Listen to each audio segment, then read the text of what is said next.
سلامونه دوستانو، جوړ په خیر. بشیر وطندوست یم. د نن ورځې موضوع مې د انګلیسي ژبې 4 فریزیز دي چې خدای دې وکړي چې هغه تیر مو زده کړي او د نوي فریزیز ته آماده یاست یا فریزونو ته آماده واوسیږئ. نو د نن ورځې اولنی فریز چې دی هغه worth it یعنی دا په دې معنی چې د ارزښت لرلو معنا لري. ارزښت لرلو یعنی په دې معنی د مثال ډول دغه ساعت ما په $10 رانیولی دی، یعنی $10 ما ورباندې مصرف کړي دي یا ورباندې خرڅ کړي دي او په $10 په قیمت سره مې دا ساعت رانیولی دی. نو زه څنګه وایم دا worth it څنګه استعمالوم؟ I had spent $10 on this watch because that worth it. دا ساعت باندې ما $10 یا $10 ورکړي دي او دا ساعت د $10 یا د $10 قیمت ارزښت لري. یا مثلا I want to spend my time with you guys because that spending my time worth you guys. یعنی زه غواړم د خپل وخت سره مصرف کړم په دې خاطر باندې چې تاسې د دې ارزښت لري.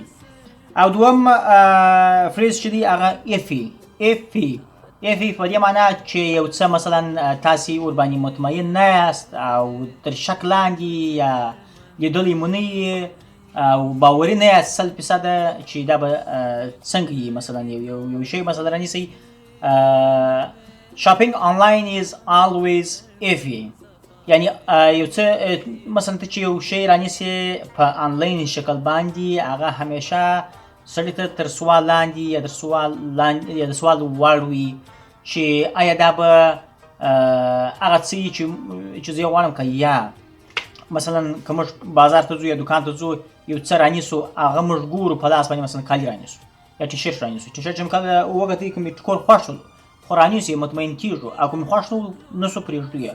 او که په آنلاین شکل باندې مثلا تلیفون یا کمپیوټر له لارې څخه یې رانیسو موږ به څنګه کوو؟ اډر وکوو خو مطمئن نه یو چې آیا دا به ښه او که به بد وي، یعنې داسې هغه کوالټي به یې د دې وړ وي چې موږ غواړو که نه. نو څه شی به دې ته موږ څه شی وایو؟ ify. یا لکه څنګه چې مخکې وویله I want to buy a phone online but I feel ify. زه غواړم تلیفون رانیسم په آنلاین شکل باندې خو دا ماته تر سوال وړ ده چې دا تلیفون به د دې ارزښت ولري که نه وي. up to په دې معنی په هغه لوړه اندازه باندې یا په ډېره لوړه کچه باندې یا په ډېر لوړ دغه باندې ارزښت باندې. د مثال په ډول وایو چې my car can drive 250 mile per hour. زما موټر تقریبا 250 مایله په یوه ساعت کې تلکي یا یې وهي، یعنی ډېره پورته اندازه. او څلورم فریز چې دی هغه up to you. دلته up to او د up to you تر مابین فرق شي دی چې دلته مو پروناون ور اضافه کړی دی، یو مو ور اضافه کړی ده.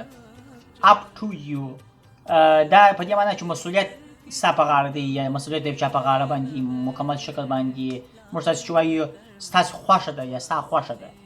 یو چا څخه ته پوښتنه کوې do you want to go to روزګان or کندهار؟ هغه درته وایي چې it's up to you wherever you want to go I will go with you. آیا ته غواړې چې روزګان ته ولاړ سې مثلا که کندهار ته ولاړ سې؟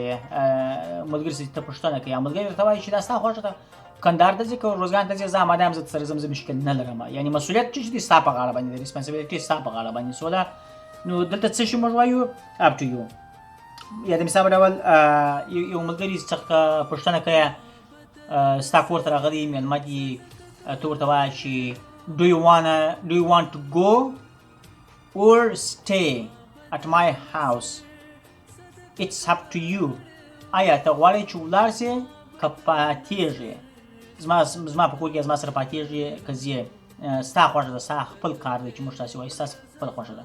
نو دا د نن ورځې 4 فریزز وه. خدای دې وکړي چې سر مو باندې خلاصوي. که چیرې ورباندې پوه شوي یاست کولی شئ په کمنټ کې راته ولیکئ ستاسې نظر، هغه نظر مطابق به زه انشاءالله نورې ویډیوګانې درته جوړوم. او که غواړئ چې مثلا کومې خاصې ویکابلري کوي کوي یا خاص لغاتونه یا فریزز یا آیډمز یا جملې غواړئ چې زده کړئ او یا ورباندې پوهېږئ نه، تاسې کولی شئ په کمنټ کې خپل نظر سره شریک کړئ. تر بل ویډیو د خدای په امان.